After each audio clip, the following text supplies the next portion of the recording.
Hey, soccer fans. Great to be back with you talking Chicago Fire and Major League Soccer on the next episode of the Feed the Fire podcast.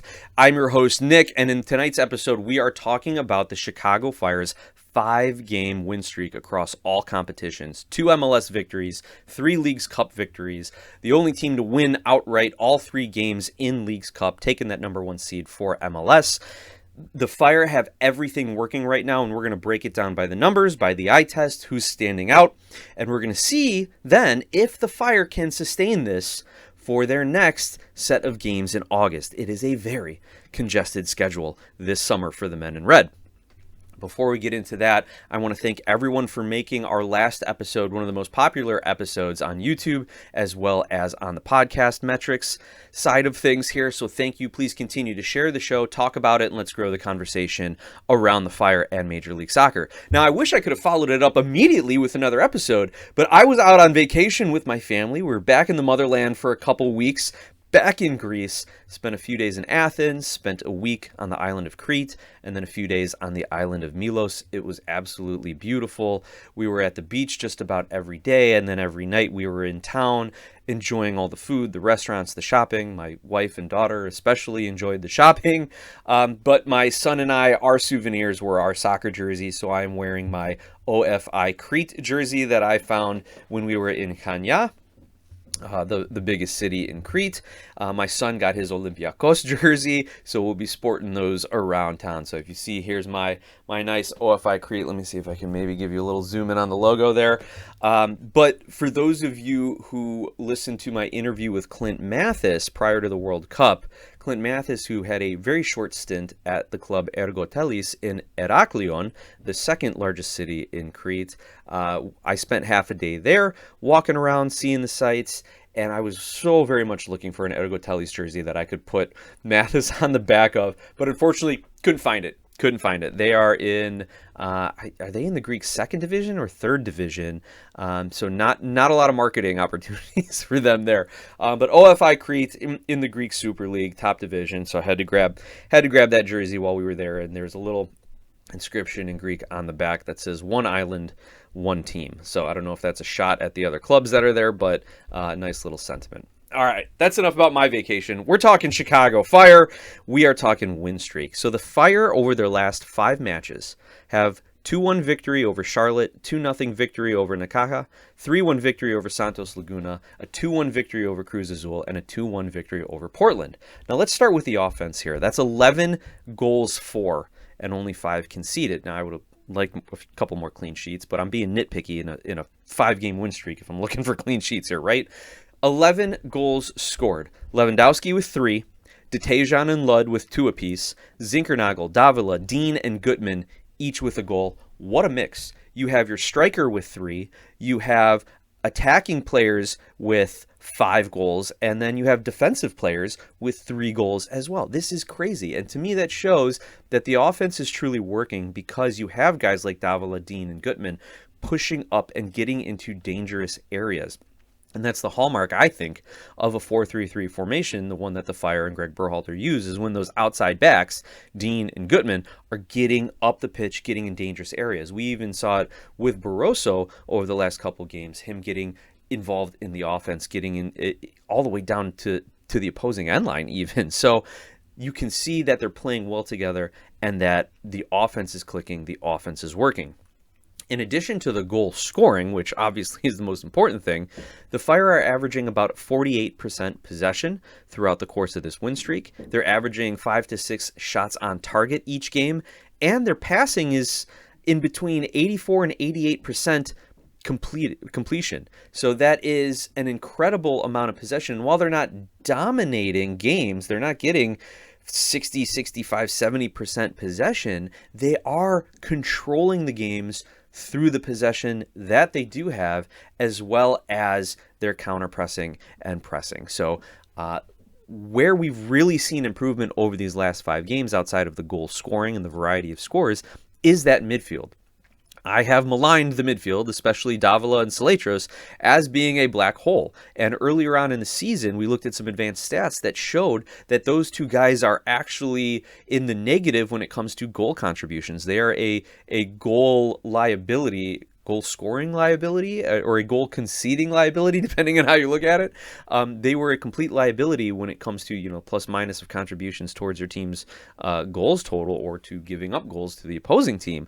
But over this win streak, they have shown themselves to have been an asset, and in this game against Portland, completely controlled the midfield over that first half and really limited Portland's chances. Portland really couldn't get in the game. Now, if you want to be a glass half empty kind of guy, and sometimes I do want to be that, but not right now, not in a 5-game win streak. If you want to be a glass half empty kind of guy, I saw some conversation from Portland saying, well, it looks like we didn't take this game seriously. We were happy to try to play for a draw, which means you're going to end up losing because it's a non-conference opponent. So Portland is kind of making some excuses, true or not. But then credit to the Fire for taking advantage of a team who did not come to win the game. So the offense is clicking. Everyone's pushing forward and contributing into the offense. Also, the defense has been playing solid. They have allowed a total of 17 shots on goal during these 5 games. And so if you look at it, that's 3 to 4 shots on goal allowed compared to 5 or 6 taken. If you can outshoot your opponent and have higher quality chances as a result of that, which the Fire are converting their chances, even though they've had a lower XG throughout the course of this win streak, more than likely you're going to win the games, right? Also, as far as MLS opponents go, they held Charlotte and Portland to a combined 2.1 XG, and sure enough, they give up 2 goals to them. So the Chicago Fire offense is clicking and scoring and maintaining possession. The defense is controlling the midfield, preventing the opposing teams from getting those shots on target, getting those easy opportunities, and just preventing opposing opportunities. So that is solid on both sides of the ball. Now, one of the big concerns I had coming into August and coming into the Leagues Cup was rotation. I did say the Fire should not prioritize Leagues Cup, that they should use this to integrate the guys at the end of the bench, guys who they just brought up from CF2, get Orahel and Pineda back involved in the mix, and just use this to develop some chemistry and depth as we look to the postseason. Now, my rotation concerns were alleviated throughout the course of this because you've got Haile Selassie, Ludd, Rogers, Detejan, Tredayan. Yep, Robert Tredayan, 16-year-old, gets his first minutes for the senior team in the Leagues Cup. Mauricio Pineda, Victor Radojevic, all of those guys started 2 games during this win streak. And at worst, they've played competently. And at best, you've got guys like Ludd and Detejan making the case that they probably could earn a few more starts, right? There's a little... I don't know if I'm ready to say we should be starting Detejan or Haile Selassie over Jonathan Bamba. Not there yet, but my goodness, these are guys who can come in. Ludd who did start and score in his start, and Detejan. These are guys who can come in at halftime, guys that can come in at the 55th, 60th, guys that can come in at the 75th, 80th, and still make an impact. So they've at least made the case that they have earned more minutes, if not more starts. Now, personally, I would have liked to see Shukaluk and Pareba get more time, maybe give Lewandowski a little bit of a spell, some of the attackers a bit of a spell. But again, that's just being pretty nitpicky when you're in a 5-game win streak and the offense is clicking the way it is. So, the Fire have navigated a very condensed schedule very, very well. They continue to play at a high level, both as individual players and as a team. They're back to 3rd place in the Eastern Conference, popping over. They're on 32 points. Nashville leading the way, leading the Shield race right now. They're 6 points above Vancouver. They are 5 points above Miami on 43 points. That's insane. And Nashville is the only team to have not lost a game at home. 9 wins and a draw at home. That is boding very well for them for the playoffs. Miami, again, sitting in 2nd on 38 points, who just absolutely got rocked over the weekend by the aforementioned Nashville 4-1. Messi having a terrible game, having his penalty saved, and then late in the game, he had 2 consecutive shots go off the post. Like his rebound off the first post, he put off the other post. Not his night. Actually, I'm kind of surprised to see him playing, again, as much as he has because of the World Cup, but also after the loss of his father, but maybe soccer, football is the way for him to kind of to grieve and to mourn and to get over it, and probably thinking my dad would want me to be playing. So maybe he's just not all there mentally as a result of it. But at the end of the day, Nashville is not going to give anyone any breaks. They're there to win, and they sure did. So we've got Nashville, Miami, Chicago as your top three in the East. New England, sitting on 30 points, is fourth, and you're starting to see a little bit of separation now from the Fire and kind of the middle to bottom of the Eastern Conference playoff picture. Charlotte in fifth at 28, Cincinnati at 27 points, New York City at 26 points, and Red Bulls and DC United 25 and 24 points, rounding out the play-in game there. So the Fire look to be in very, very good shape. Excellent home record, 7 wins, 3 losses.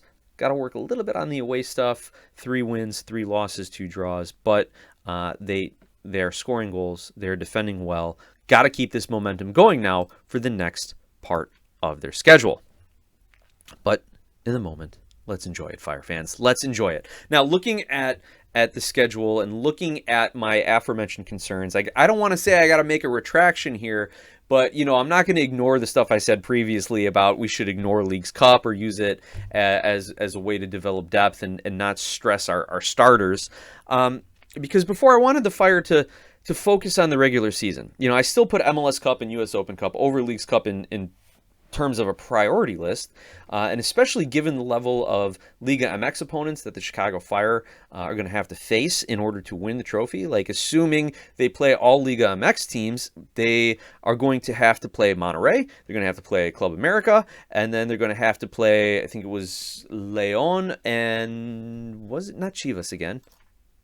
It would be Toluca, who they had played a couple years ago in Leagues Cup, as a matter of fact. So those are difficult opponents to get through, to win 3 in a row.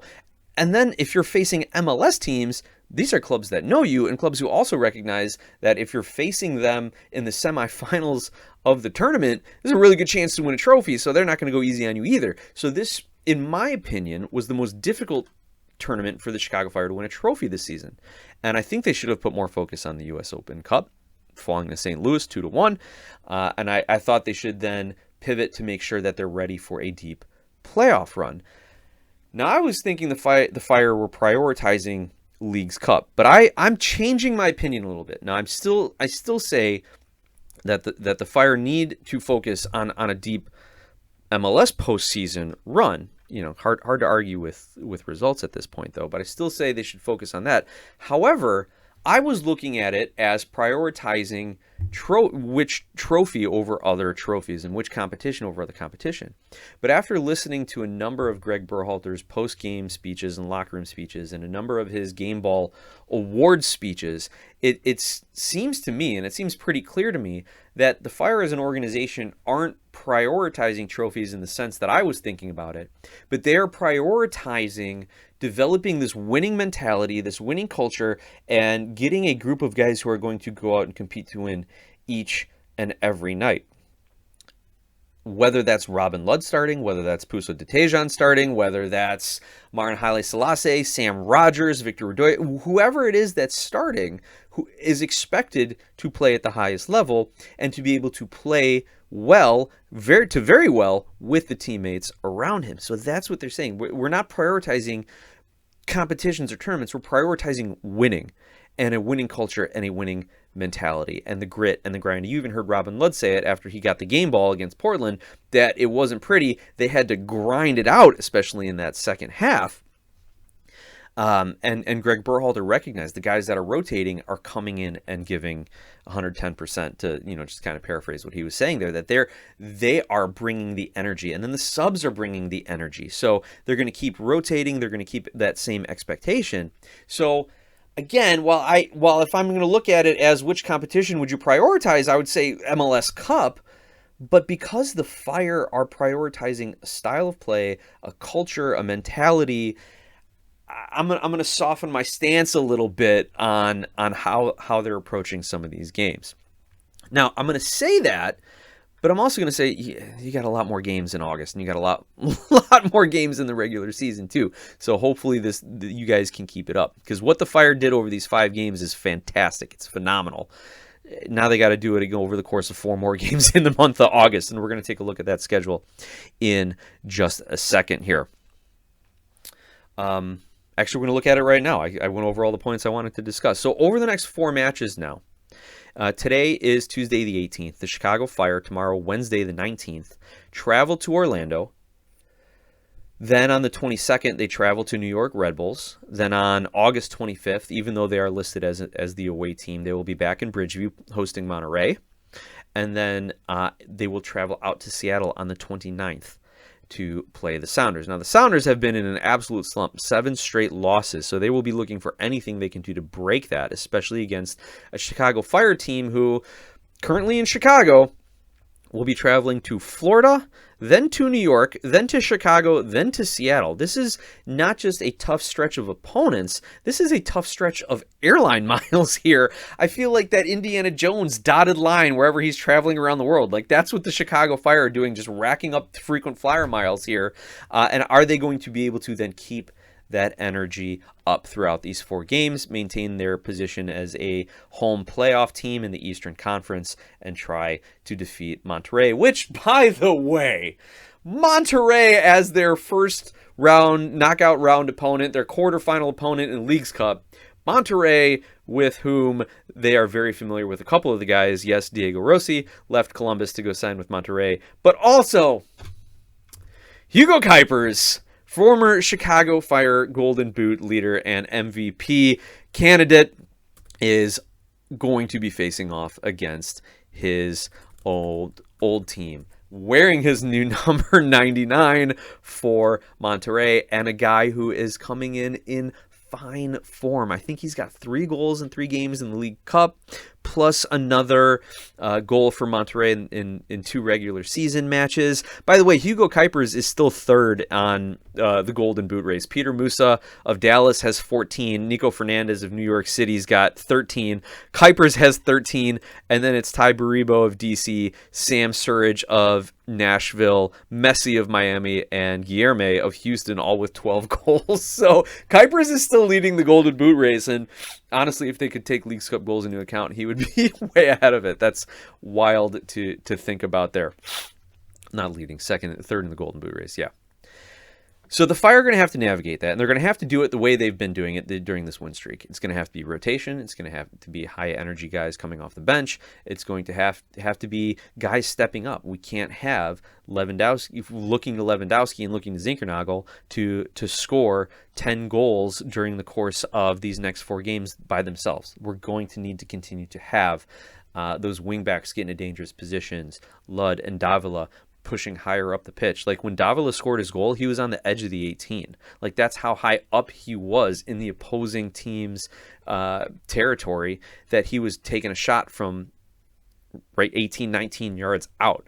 That's what we need. But what is positive then is when he is pushing that high up, there is cover for him, and that the rest of the team is recovering on the point of the turnover. The Fire didn't give up too many crazy counterattacking goals there. So that's what they're going to need. They could also use some reinforcements. And it's been rumored that they're going to have 2 more signings, at least, if not 2 more high-impact signings, coming in during the summer transfer window, which closes September 2nd. So if they were to sign someone today, the 18th, I doubt that they would be ready to go for the Orlando Red Bulls and maybe even the Monterey match. Maybe they get in against Seattle. If Seattle's struggling, you can see them play some more minutes.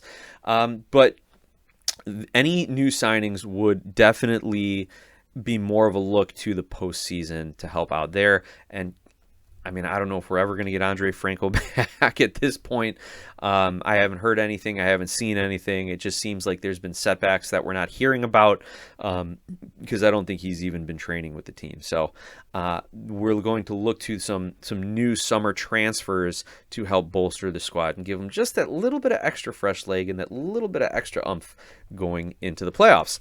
But one player that we don't have to worry about as far as signings is Andrew Gutman, because we got the perfect announcement about his extension from the Gutman's Goons. And by the way, these guys are fantastic. They're the guys, they're in the 100 level. They've got the bald caps. They're all wearing Gutman jerseys.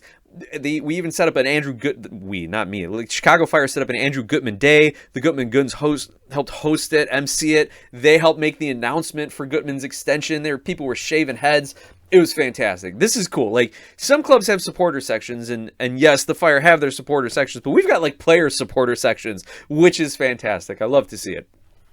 But as of Saturday, August 15th, the club has announced that Andrew Gutman has been extended through the 2028-2029 season. So that's another 2.5 seasons, 2.5, 3, depending on how you look at the sprint season. What a great signing, locking down that left back position. I think it's a great move by the Fire. Not only are you keeping a high quality left back on your team, you're keeping a guy who's generated buzz for the club. Kind of, if you don't want to call him a face of the club, he's definitely the haircut of the club, as well as an Illinois native, Chicago suburbs guy. The announcement says Chicago native, but I think he's from Hinsdale. So I know people who live in the city and are from the city really gets them all angry when you say I'm from Chicago and we really actually live in the suburbs. So I don't want to make that faux pas. But regardless, this is a great move by the club. Now, here's what we hear from Greg Berhalter about the extension. He says, Andrew has a special connection to the club and the city. He understands what it means to represent his hometown and takes great pride in doing so. His commitment to the club and professionalism are unwavering, and we are pleased to extend his contract. Gutman, who's a product of the Fire Academy, is 29 years old and returned to the club in December 2023. He's featured in 70 matches across all competitions.